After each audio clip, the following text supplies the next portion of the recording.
বিশ্বনবীর হৃদয়টা বড় ভাঙা, কলিজার টুকরা স্ত্রী খাদিজা নাই, যাকে সবচেয়ে ভালোবাসতেন, সবচেয়ে প্যার করতেন, যাকে মাহাব্বাত করতেন। এবং সাইয়েদাতুনা খাদিজার জন্য বিশ্বনবী মা আয়েশাকে ধমকও দিয়েছেন।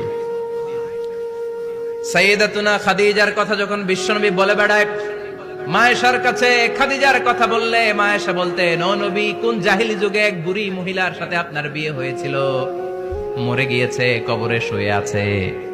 ওই মহিলার পরে কত সুন্দরী সুন্দরী নারীরা আমরা আপনার ঘরে আসলাম, তারপরে ওই বুড়ির কথা আমাদেরকে বলেন কেন, ওই বুড়ির কথা শোনান কেন? বিশ্বনবী রেগে গেলেন। সাইয়েদাতুনা খাদিজাকে বুড়ি বলার কারণে বিশ্বনবী মা আয়েশার চোয়ালটা এইভাবে চেপে ধরেছেন।